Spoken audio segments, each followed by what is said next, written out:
Baik, Assalamualaikum warahmatullahi wabarakatuh. Alhamdulillahirrahmanirrahim. Salatu wassalamu ala asrofil anbiya wal mursalin. Sayyidina wa maulana Muhammadin wa ala alihi wa sahbihi ajma'in. Amma ba'du. Sebelum kita mulai, mari kita awali dengan baca suratul Fatihah bersama. Semoga kita semua dalam kondisi sehat selalu. Ala diniyah al-Fatihah.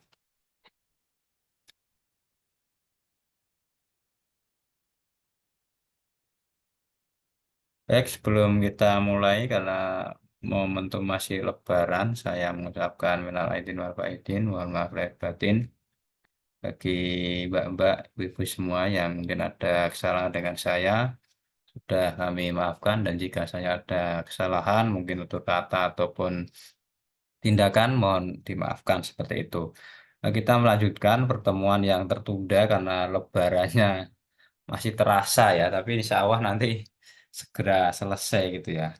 Nah, di tema yang sebelumnya itu sebenarnya ada beberapa yang tertinggal banyak ya. Jadi nanti kita ngebut ini. Mungkin dua sudah bagus nanti ya, karena waktunya juga malam. Nah, yang pertama terkait dengan perkembangan kemampuan bahasa lisan anak usia dini. Yang ini tentu kalau sudah punya anak atau setiap hari membersamai mereka tentu paham mana yang cepat, mana yang lambat ya, mana yang kadang melebihi ekspektasi atau di luar usia tahapannya sesuai dengan teorinya seperti itu ya. Baik itu yang lisan maupun tulisan. Yang nanti mungkin kalau waktunya masih kita sedikit mengelaborasi tentang apa itu fonologi, morfologi, sintaksis, semantik dan pragmatik karena ini bagian dari unsur-unsur di dalam kajian bahasa anak usia dini, bahasa dan literasi anak usia dini. Seperti itu. Nah, ini kami sampaikan bahwa tak perbesar kelihatan ini ya. Oke, ini tema kita yang pertama atau tema kelima ya, tentang perkembangan kemampuan bahasa lisan dan perkembangan kemampuan bahasa tulisan anak usia dini ya khususnya. Nah, ini nanti kita mengkaji konsepnya, tahapannya, aspek pentingnya, baik yang lisan maupun tulisan seperti itu. Nah, seperti yang sudah kita kaji beberapa waktu lalu, bahwa perkembangan bahasa kemampuan ya. Jadi tidak hanya bahasa, beda antara kemampuan dengan bahasa saja. Ya. Jadi kalau kemampuan bahasa dengan kegiatan berbahasa itu beda. Makanya di dalam bahasa itu kan ada berbicara dengan keterampilan berbicara itu beda jauh ya. Keterampilan menulis dengan kegiatan menulis itu juga beda jauh. Nah, nanti kita akan elaborasi itu. Nah, kalau dalam konteks ini kita meninjau dari perspektif perkembangan kemampuan bahasa lisan anak usia dini. Secara konseptual itu sebuah tahapan ya, proses yang sangat penting dalam perkembangan secara keseluruhan. Jadi kan kalau mata kuliah teman-teman kan ada psikis, motorik kasar, motorik halus ya. Kemudian ada apa lagi? Perkembangan kognitif ya. Macam-macam kinestetik ya. Verbal kemarin loh yang teori kecerdasan itu. Nah, di dalam konteks bahasa ini tentu eh, menjadi bagian penting. Katakanlah ya tidak perlu siswanya lah. Mungkin nyuwun sewu anak atau saudara atau adik atau siapa keponakan. Badannya keker, sehat, gemuk, tapi nggak bisa berbicara. Itu kan problem gitu ya. Problem kan? Problem nggak kira-kira? A, I, U, atau sudah kelas PAUD besar atau TK besar kok kayak anak saya itu baru masuk PAUD masih wajar ya. Bilang naik aneh itu kan saya ajari juga aneh itu. Naik motor ya aneh motor itu misalnya. Nah, itu kan masih perkembangan. Tapi kalau tidak bisa itu kan repot. Nah, makanya kita harus bersyukur jika anak-anak kita atau saudara-saudara kita ataupun anak-anak di sekolah PAUD yang bisa memiliki akselerasi perkembangan yang luar biasa. Nah, pada tahapan ini anak-anak mulai membangun dasar untuk kemampuan komunikasi. Utamanya itu ya. Jadi kemampuan bahasa lisan ini hanya sebatas atau dalam konteks komunikasi. Bu, mau pipis itu kalau anak sudah bisa ngomong kan enak, jelas gitu loh. Coba kalau nggak bisa kan ngompol nih nggon toh. Jadi itulah yang membedakan dengan makhluk lain kan dalam dalam filsafat bahasa kan gitu. Kemudian interaksi sosial. Kalau di dalam keluarga mungkin sudah biasa ya dengan adik, kakak, ibu, mungkin mbah, bapak, ataupun siapa, atau tetangga gitu ya. Tapi kalau di dalam luar kelas atau maksudnya di dalam kelas atau di luar rumah, itu mereka kan kadang inginnya sendiri, nggak mau berinteraksi. Nah, salah satu alat interaksi sosial itu apa yang pertama? Ada yang tahu nggak? Alat interaksi sosial yang pertama apa?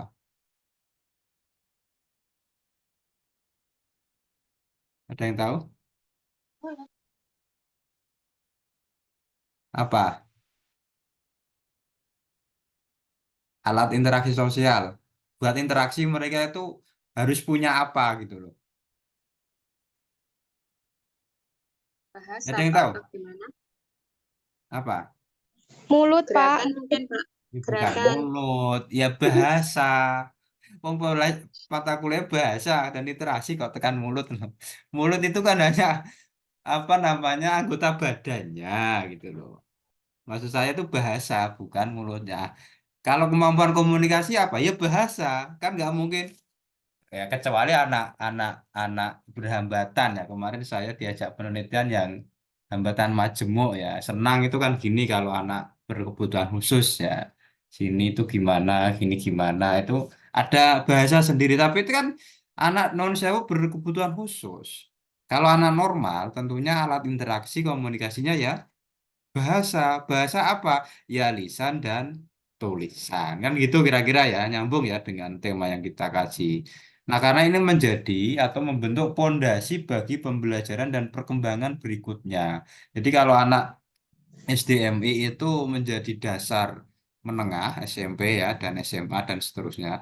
Tapi preschool kalau di dalam luar negeri itu preschool ya atau anak usia dini, prasekolah atau prasekolah dasar maksudnya itu ya bahasa ini menjadi sangat penting gitu loh. Makanya Bapak Ibu apa Mbak-mbak atau ibu-ibu semua tentu harus paling enggak oh ternyata betapa berharganya anak itu dikaruniai bisa berbahasa dengan benar, dengan lancar, tidak pelat ya.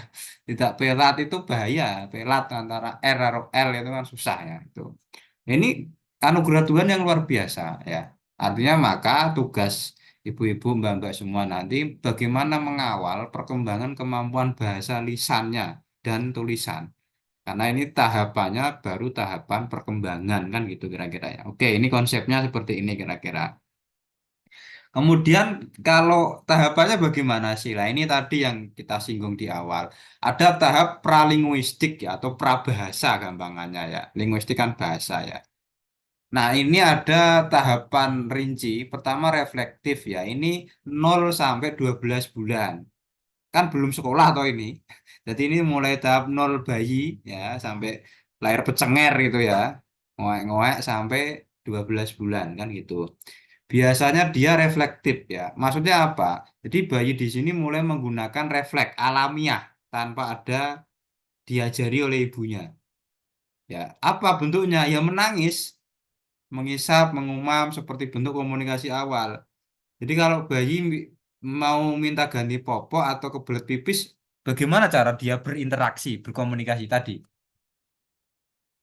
Ya nangis toh, kan gitu toh. Karena belum bisa berbahasa secara jelas.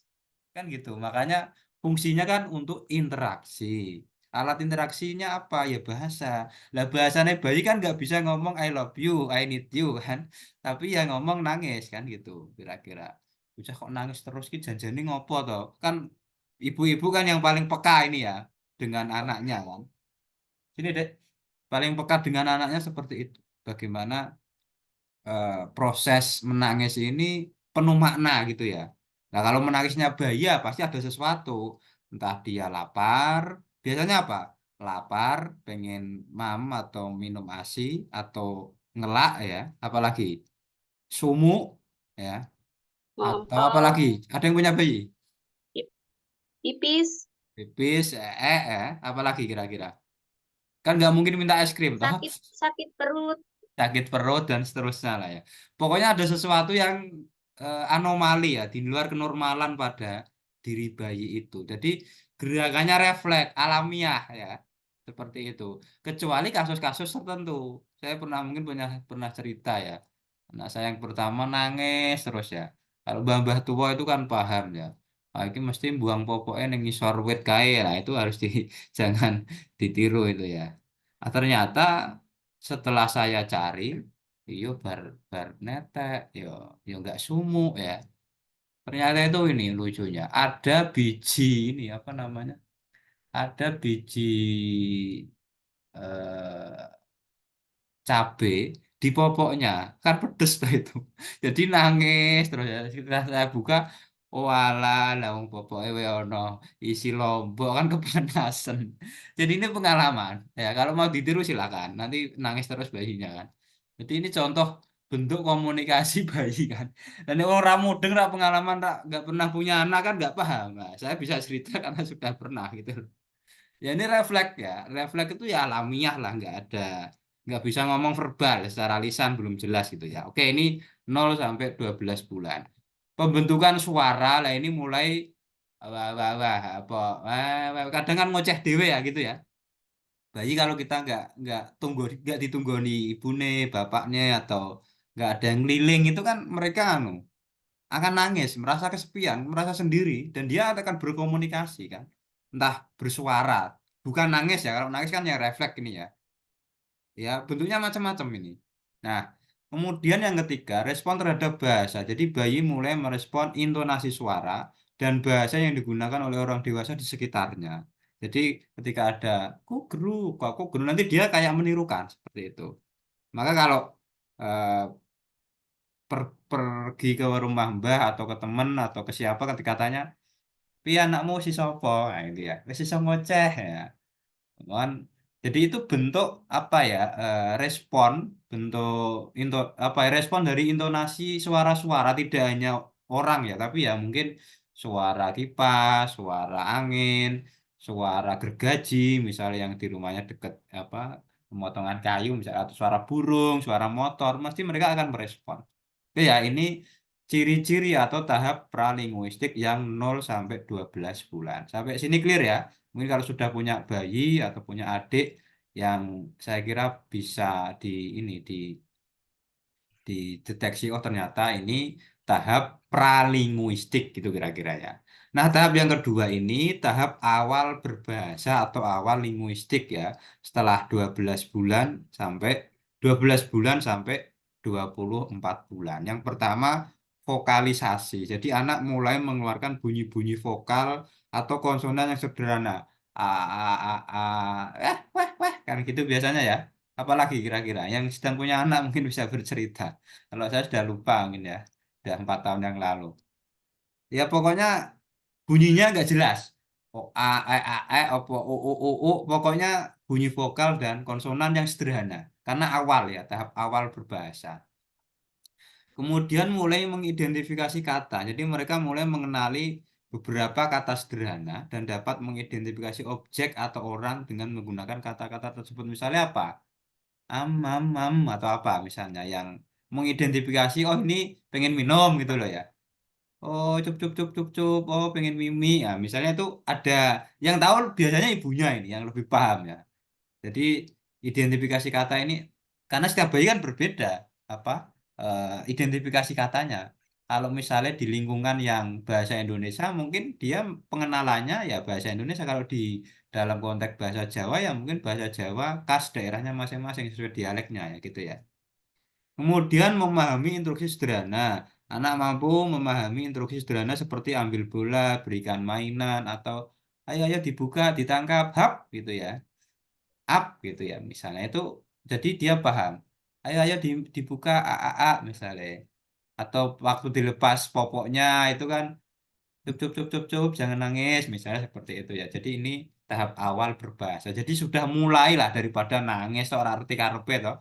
Bocah bayi ini nangis kan bingung ke wong ya, kalau orang tuanya nggak paham kan ijane njaluk apa toh, ya wis wareg ya toh. ya sebar minum, ya ora sumuk gitu ya kira-kira. Oke, ini tahap awal berbahasa. Tahap berikutnya ini tahap bahasa awal 2 sampai 3 tahun sudah ekspansi kosakata. Jadi anak mulai mengembangkan kosakata mereka secara signifikan ya. Dan ini luar biasa ya sebenarnya. Kata-kata yang kita kuasai itu kan 200 sampai 1000-an kata sebenarnya. Kalau nggak kata paling nggak ya subkata lah. Aku, babu, mamu dan seterusnya ya. Penguasaan kalimat sederhana karena kalau sudah 2 sampai 3 tahun kan sudah mulai ngoceh terus serius kan nggak mudeng kadang ngomong apa tau gitu nih ya karena masih belum jelas gitu ya apa untuk atula untuk atula lagi apa ya oh download Sakura itu main game bingungi uang ya kalau berkomunikasi kadang itu ya kemudian ya mereka inilah menggunakan kalimat sederhana kata ganti kata kerja dan kata benda ya pokoknya kata-kata sederhana intinya. Kemudian menjawab pertanyaan sederhana, sederhana, mau pergi dek? Nggak mau, mau makan, mau. Yuk, misalnya kayak gitu ya. Anak mulai mampu menjawab pertanyaan sederhana. Intinya di sini. Kemudian tahap yang keempat ini, tahap bahasa lanjutan ini sudah mulai lumayan ini ya. Sudah. Kalau 4, 5 ini masuk TK atau PAUD biasanya? Usia 4 sampai 5 ini.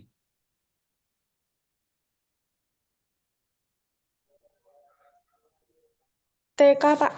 TK ya, Empat berarti. lima terlalu kecil. TK kecil berarti. Ya, Atau ya TKA biasanya sebutannya gitu ya. Jadi ini sudah ya. ya kalau di TK kan berarti jenengan kan nggak perlu menguasai tahap 0 sampai 4 tahun kan gitu kira-kira yang 3 tahap tadi kan itu urusan orang tua kan di rumah. Tapi kebetulan yang punya daycare misalnya ini juga perlu paham, ya kan? Jangan sampai anak didiamkan, ora dililing, ora disopo, ya, ora dibelikan kerincing-kerincing tadi ya. Karena kalau nggak komunikasi dengan orang kan bunyi-bunyi, pokoknya bunyi-bunyi. Makanya sering di apa di sampingnya itu diberikan murotal Al-Quran, misalnya, ya jangan dangdut ya, apalagi di setel ke lagunya bikin romantis, oh nggak tepat gitu ya. Jadi sesuaikan dengan perkembangan mereka seperti itu ya. Mulai pemahaman narasi, jadi mereka mulai memahami narasi-narasi sederhana, bisa bercerita tentang pengalamannya mereka sendiri. Apa tadi lihat mobil Woody, ini mas 10 misalnya. Jadi anak saya itu sering cerita, tadi lihat mobil besar 10. Jadi kalau bilang banyak itu banyak 10 gitu kan, sampai tangannya gini gitu kan. Jadi itu mereka sudah mulai ini apa namanya bercerita, pengalamannya itu ingin diungkapkan gitu kira-kira ya. Penggunaan bahasa dan interaksi, jadi mereka mulai menggunakan bahasa itu untuk berinteraksi tadi ya, interaksi karena sudah jelas. Kalau bayi kan tadi interaksinya apa? Nangis gitu kan, karena belum bisa berbahasa dengan orang di sekitarnya, bahkan hewan ya, tidak hanya orang mungkin ya. Ya, di ini jauh pergi gitu kan. Kadang takut kucing itu digusak bahasa Jawanya ya, disuruh pergi itu kan. Padahal mereka nggak tahu kalau kucing nggak bisa diajak komunikasi ya, tapi mereka sudah mulai mengajak hewan ataupun apapun di sekitarnya gitu. Nah, oke ini yang terakhir karena usia PAUD ya, tahap peningkatan kemampuan berbahasa. Ini penting, mungkin TK besar mungkin ini ya. Jadi pertama peningkatan kosakata dan pemahaman, anak-anak terus mengembangkan kosakatanya dan memahami bahasa yang lebih luas, lebih kompleks, lebih mendalam. Mungkin sudah sampai tuturan, frasa, kalimat ya. Kemudian pengembangan keterampilan berbicara ini penting ya. Mereka mulai menggunakan kalimat yang lebih panjang dan rumit dalam berbicara. Jadi nyuwun sewu kalau ibu-ibu punya siswa ataupun anak-anak pautnya cerewet itu jangan disalahkan. Justru jenengan yang salah itu. Justru anak-anak yang sering bercerita tuh ya. Itu dibiarkan aja itu justru kemampuan berbahasa. Jadi kecuali sudah SD itu lain masalah ya. Jadi ada orang wong tua ngobrol malah dia ngobrol sendiri atau apa ya istilah nguping kalau orang Jawa ngitung nguntu istilah lainnya apa itu nggak boleh ya atau ya etika soal. Tapi ketika masih PAUD ya 6 sampai 7 tahun kalau bisa mereka apa namanya sering cerita itu ya dibiarkan. Justru itu biar mereka tidak terhambat ya. Karena nanti setelah dia TK besar jenjang SD, ketika Anda mengerem atau melarang mereka berbicara dengan lancar itu juga berbahaya gitu loh. Itu ya kira-kira ya. Kemudian penggunaan bahasa dalam kegiatan berpikir ya, bahasa mulai menjadi alat untuk berpikir dalam merencanakan sebuah tindakan atau coba ayo kita sekarang diskusikan ketika mau pergi ke mana kolam renang itu yang dibawa apa aja. Nah, itu kan mereka akan berpikir, bawa apa misalnya cangkul, mosok cangkul kan gitu ya misalnya. Jadi dibuatkan contoh-contoh sederhana dalam kegiatan apa gitu. Jadi mereka dimulai aja berpikir, diajak komunikasi. Ketika kita mau kira-kira ke toko buku itu, di sana ada apa aja ya? Nah, nanti diajak berpikir. Contohnya seperti itu ya. Nah, itu contoh aja, tetap contohnya lebih banyak. Kemudian ini faktor-faktor yang mempengaruhi perkembangan bahasa lisan anak usia dini. Pertama adalah yang jelas lingkungan keluarga. Jangan sampai keluarganya banyak berantem, broken home, tidak pernah mengajak mereka bercerita, mereka curhat, itu gak masalah ya. Jadi interaksi orang tua, utamanya orang tua ya. Kalau kakak, adik, mbah itu kan apa bukan primer ya tapi sekunder aja ya. Jadi mereka sangat penting untuk dilibatkan dalam faktor-faktor ini ya mempengaruhi perkembangan bahasa lisan anak. Kemudian paparan terhadap bahasa anak yang terpapar dengan banyak bahasa atau lingkungan yang kaya akan bahasa cenderung memiliki perkembangan bahasa yang lebih cepat. Jangan hanya monoton dikenalkan bahasa Jawa lokal Tembara tok misalnya atau lokal Temanggungan yang bagian gunung atau Magelang yang agak desa tapi juga sekali-kali diajak berbahasa Indonesia. Mungkin sekali-kali juga bahasa Arab atau bahasa Inggris itu bagus juga. Kalau Bapak bahasa Jawanya apa, Dik? Eh, apa ayo? Ya, disuruh nebak. Kalau dalam bahasa Inggris apa, Bapak? Kalau Ibu dalam bahasa Arab apa? Jadi dipancing-pancing seperti itu mereka akan ini. Nah, sekarang kan banyak media kan.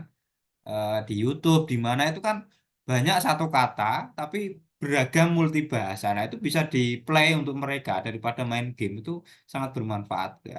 Dan banyak sekali saya kira trik-trik yang lain yang saya kira apa ibu-ibu punya pengalaman yang luar biasa gitu ya.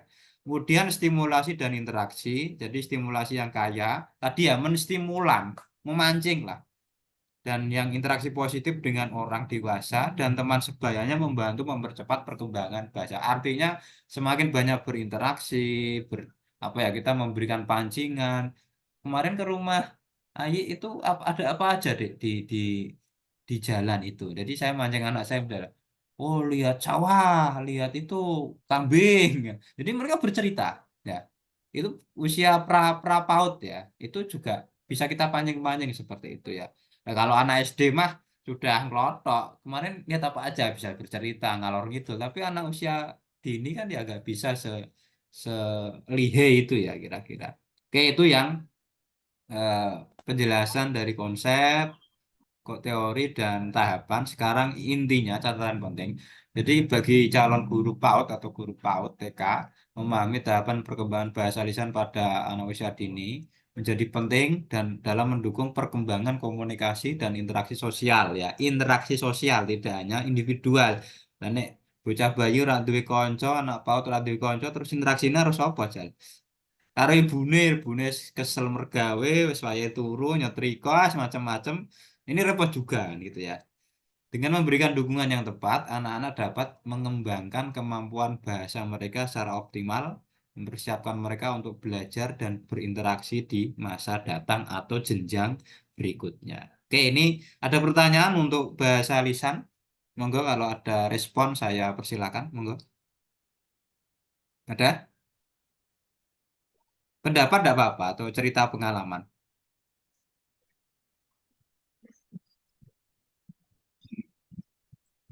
Nggak ada?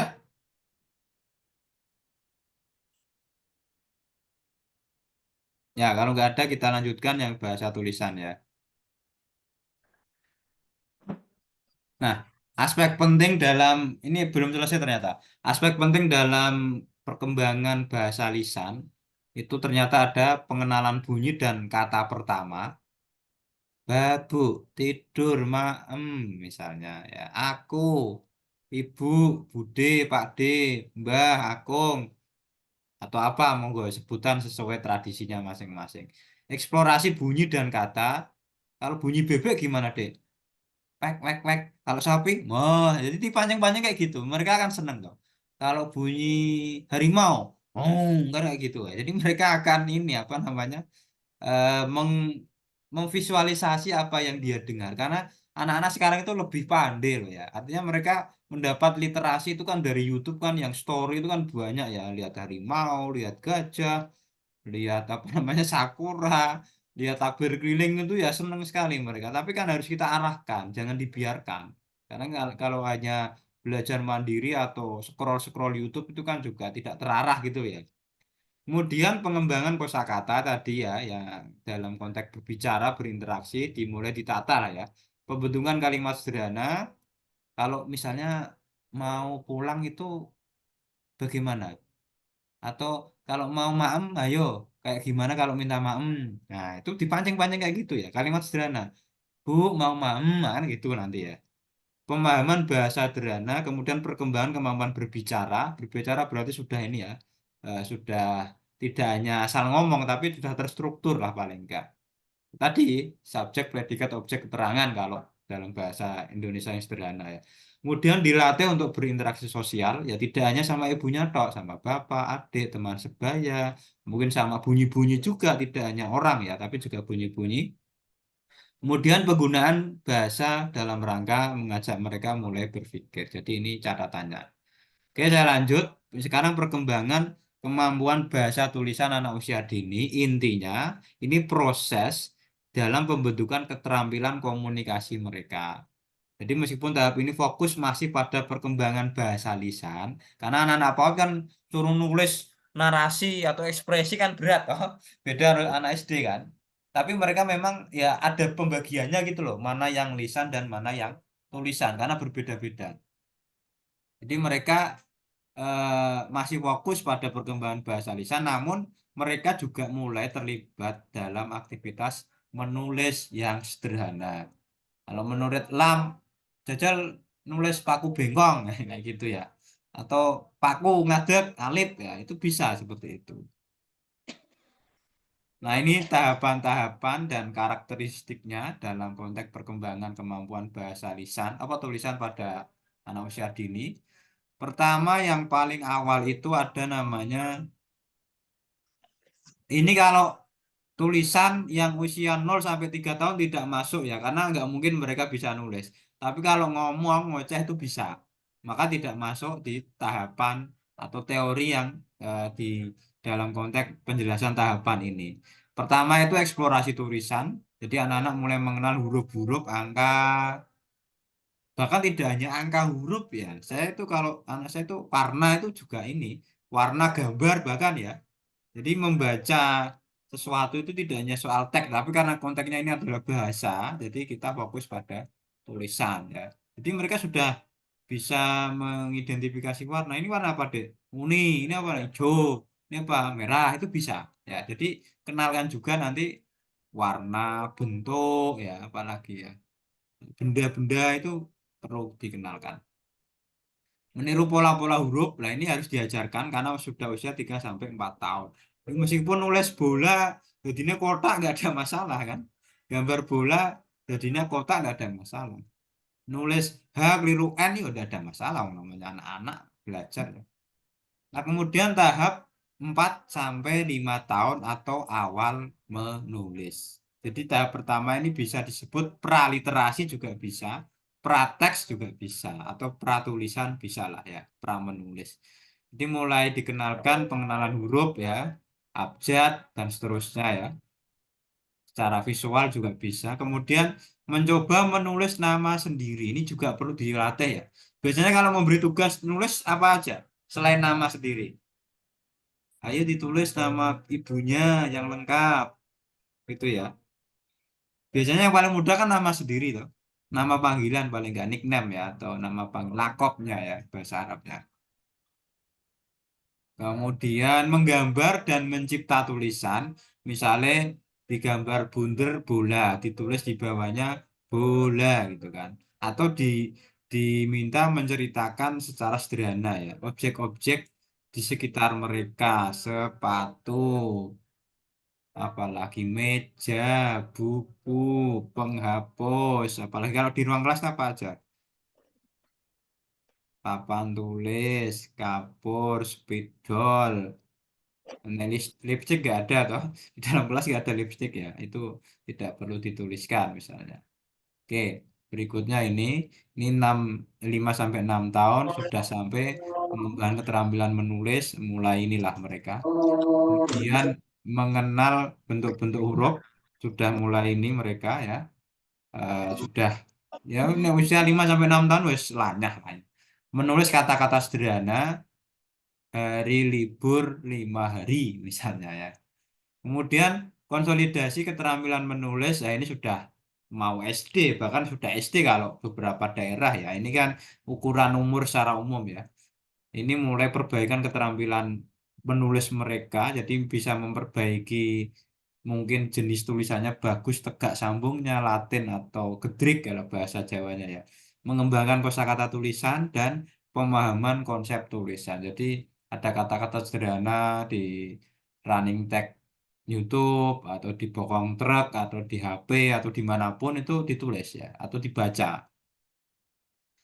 Nah berikutnya ini faktor-faktor yang mempengaruhi perkembangan bahasa tulisan anak usia dini. Pertama, stimulasi lingkungan.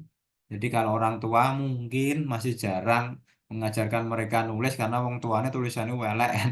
Gitu loh. Nggak pede orang tuanya kadang. Tapi nggak ada masalah. Sekarang kan banyak media gitu ya. Dan internetnya wah gila tulis kan gitu ya. Model peran, jadi menyaksikan orang dewasa menulis dan membaca juga mempengaruhi minat mereka. Yang tulisannya apa ya? Insya Allah anaknya apa gitu ya. Begitu pula, tapi tidak jaminan. Yang paling jelas itu kan, yang paling penting bisa dibaca, dipahami. Bukan soal bagus jelek. Pendidikan formal, lah. Tentu kalau anak yang PAUD dengan tidak PAUD itu beda. Mereka bergaul aja itu beda kok. Yang di rumah atau sama ibunya ngetut ke anak manja, anak mama kan. Dengan yang sudah sekolah berinteraksi, ngompol, nakal, riwa-riwi, bodres, kabeh, wah ngono kae lah ya, ngompol yang jalan. Itu akan berbeda.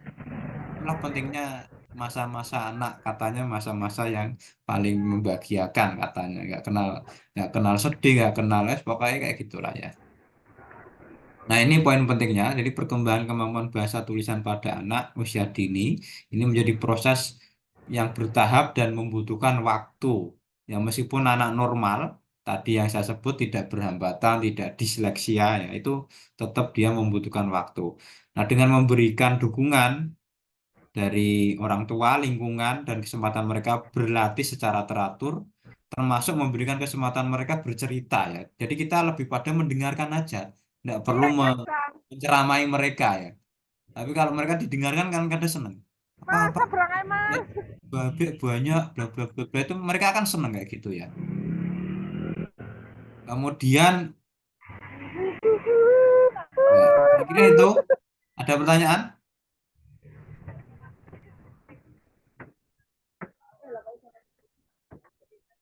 Ada pertanyaan enggak?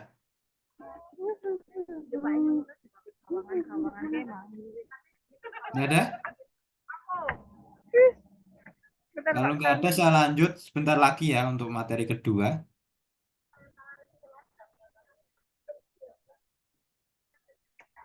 Nah, ini kita lanjut ke materi fonologi, morfologi, sintaksis, semantik, dan pragmatik seperti itu. Jadi setelah kita apa namanya mendiskusikan tentang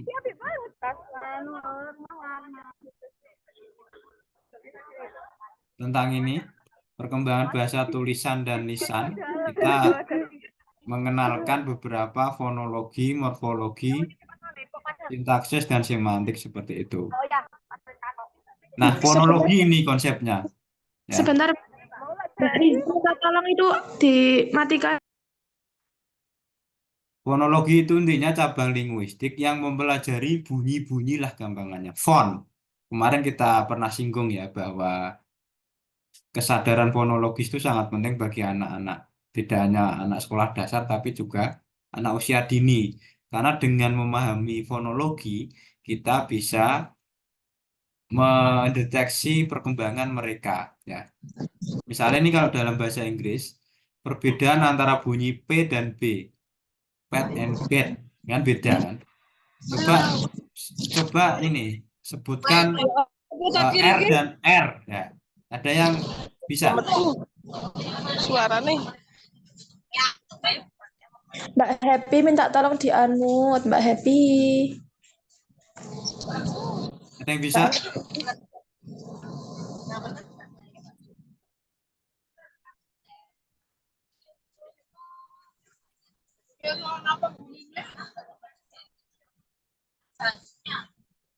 Ya intinya ada persamaan lah ya. Ini ya, pet and bed kalau dalam bahasa Inggris. Kalau dalam bahasa Indonesia R dengan R lah, gampangannya gitu. Jadi fonologi itu intinya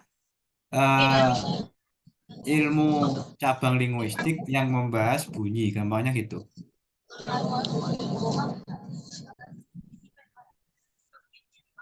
Oke ya, clear ya. Kemudian kapan-kapan kita contohkan sebenarnya ya. Beh, ceh itu juga masuk ini beberapa kegiatan itu. Kemudian yang kedua ini adalah morfologi. Ya, ini tolong di mute karena nggak bisa saya mute ini.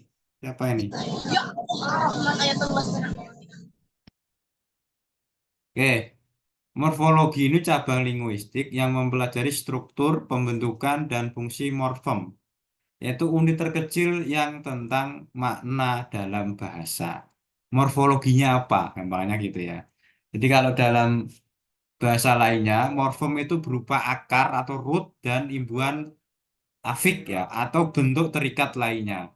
Nah, morfologi ini mempelajari morfem-morfem yang digabungkan membentuk kata-kata dalam bahasa dan bagaimana kata-kata itu mengalami perubahan bentuk mengekspresikan makna yang berbeda. Nah, misalnya unhappiness. Ini kan dari kata morfem and un ini negatif kan. Misalnya unconscient ya, di luar kesadaran ya. Yang happy akar, maka dia ada ness-nya. Jadi subjeknya menunjukkan keadaan. Contoh lagi misalnya apa? Tidak berdaya, apa ya? Eh, amoral. Ya, kalau dalam bahasa Inggris anak amoral. A itu morfem negatif kan. Moral itu ya baik aslinya akar ya. Jadi amoral itu artinya apa? Ada yang tahu amoral? Tidak bermoral gitu loh. Apalagi anarkis ya, itu juga bisa. Anarkose dan seterusnya. Intinya morfologi ini memang jarang muncul sih dalam konteks teknis di dalam pembelajaran bahasa literasi anak usia dini. Tapi paling tidak teman-teman bisa ini memahami proses struktur dan pembentukan kata lah, kata terkecil dalam pemahaman berbahasa. Jadi kok ada kalimat negatif atau positif ini, ya ini Anda harus memahami konteks morfologinya. Saya kira itu. Gampangannya gitulah ya, kalau bisa diterima secara sederhana. Yang ketiga adalah sintaksis. Kalau sintaksis ini mempelajari struktur kalimat, bagaimana kata-kata disusun secara gram atau gramatikal dalam bahasa untuk membentuk makna yang berbeda. Dan ini mencakup aturan tentang urutan kata, hubungan antar kata, fungsi dari berbagai elemen dalam kalimat, subjek, predikat, objek, apalagi keterangan, dan seterusnya. Nah, sintaksis ini juga mempelajari hubungan antara kalimat yang membentuk paragraf dan teks yang lebih besar. Misalnya, the cat catch the mouse. Nah, atau aku lupa, aku tadi pagi lupa sarapan. Nah, kira-kira kalau the cat catch the mouse, ya, itu kan kucing mengejar tikus. Tapi kalau aku lupa tadi pagi sarapan, itu maknanya apa kira-kira? Aku tadi pagi lupa sarapan. Ada yang tahu maknanya apa?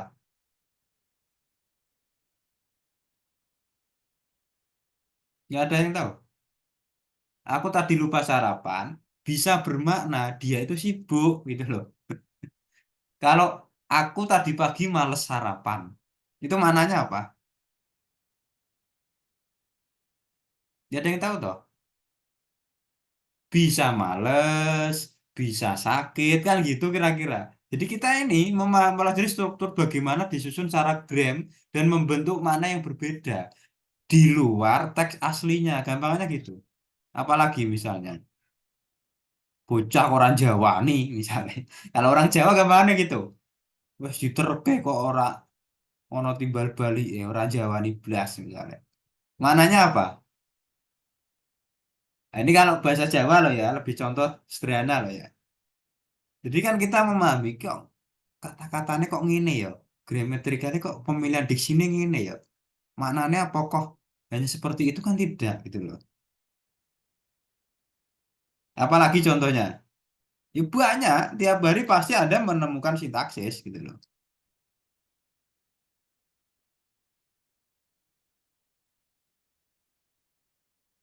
Ya, kalau orang perempuan itu kan sering menggunakan sintaksis sebenarnya. Ngobengi jalan-jalan yang di mana misalnya.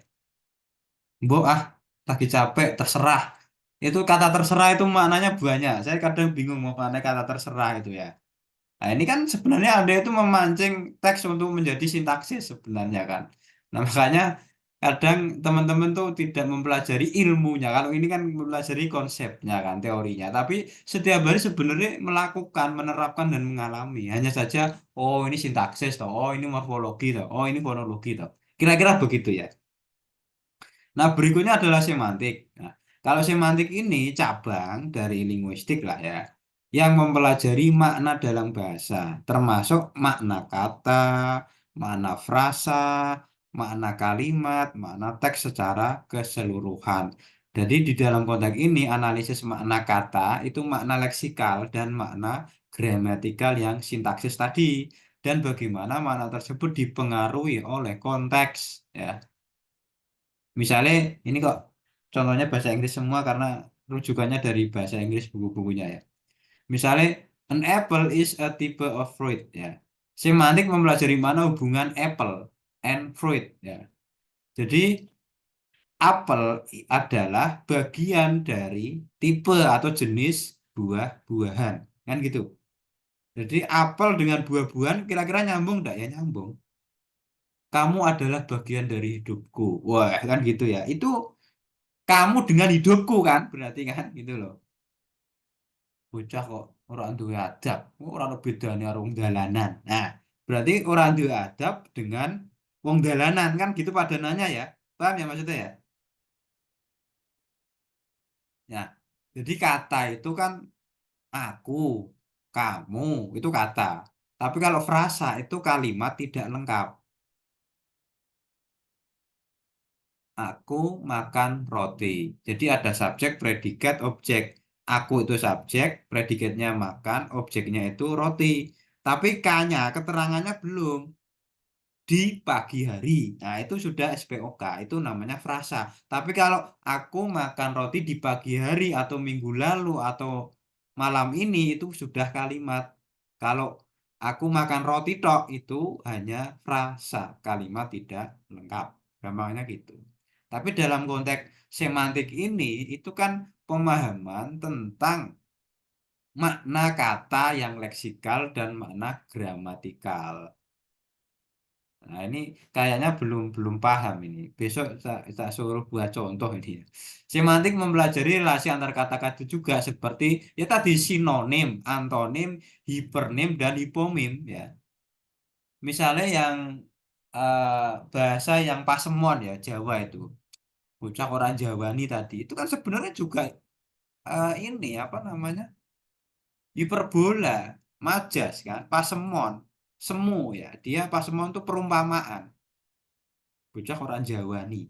Jawa itu maksudnya apa toh? Ada yang tahu?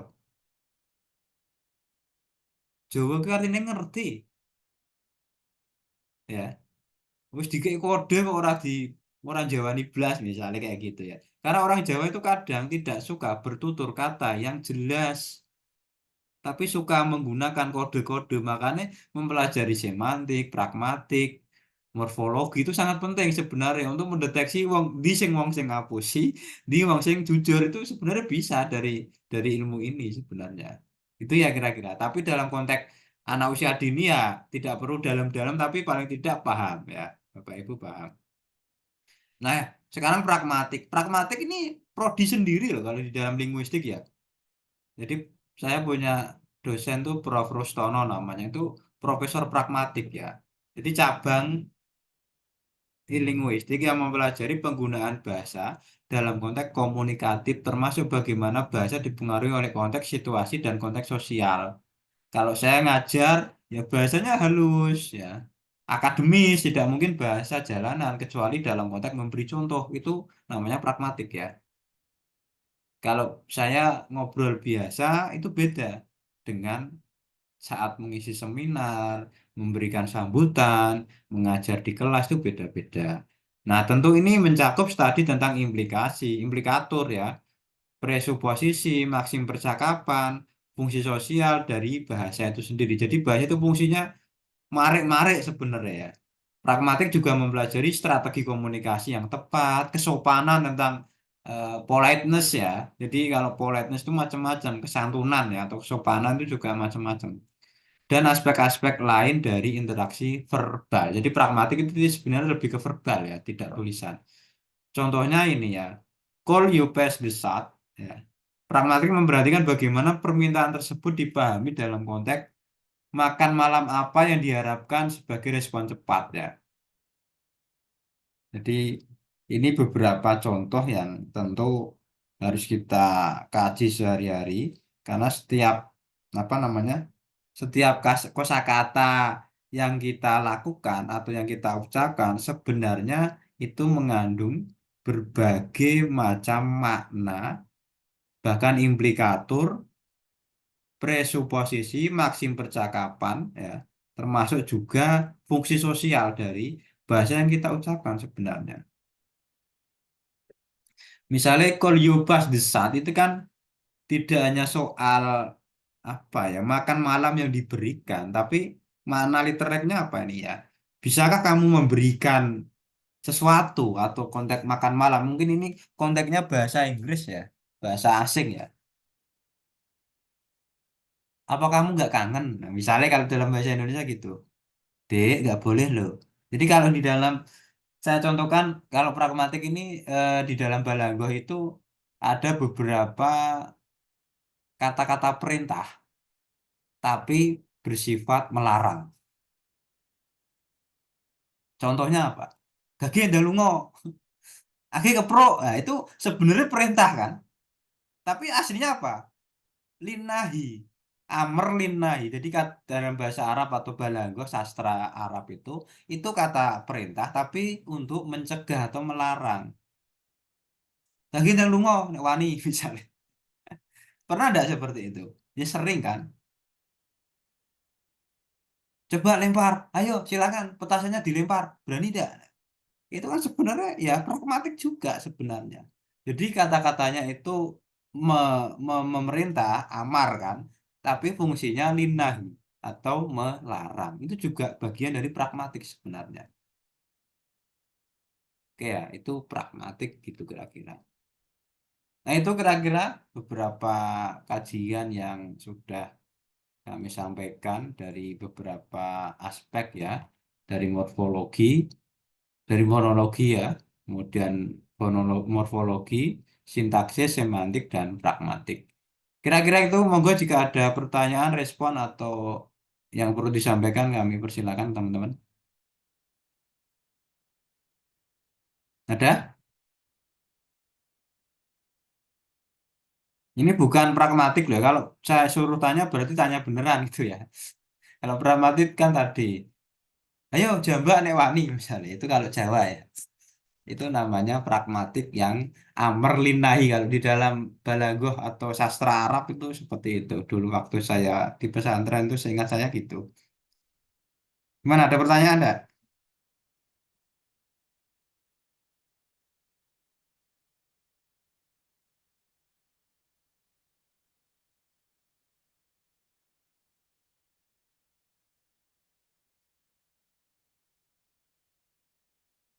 Nggak ada?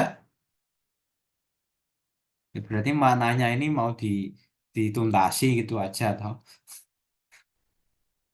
Yang tidak masuk siapa ini?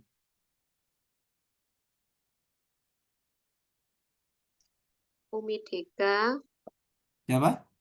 Umi Deka, Aisyah ada Aisyah. Aisyah nggak ada kayaknya Pak. Nggak Mbak ada. Aisyah nggak ada sama Mbak Rahma. Rama siapa? Rama Aulia ini. Ya, Ada lagi? Umi Deka tadi di jalan katanya. Itu ya. Oke.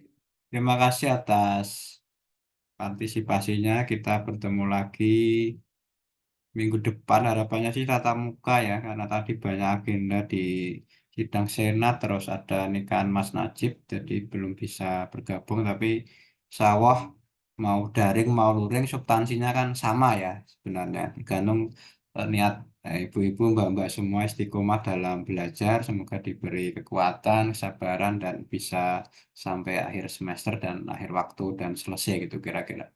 Oke, saya kira itu tetap jaga kesehatan ya, jaga kenormalan, kewarasan. Semoga normal semua, waras semua.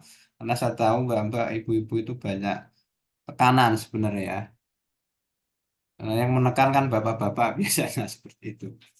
Semoga sehat selalu. Mari kita tutup dengan bacaan hamdalah bersama-sama. Alhamdulillah. Alhamdulillahirobbil Demikian kurang lebihnya mohon maaf. Mari kita ini dengan salam. Assalamualaikum warahmatullahi wabarakatuh. Waalaikumsalam warahmatullahi wabarakatuh. Ya tutup ya. Ya, terima kasih Pak. Ya.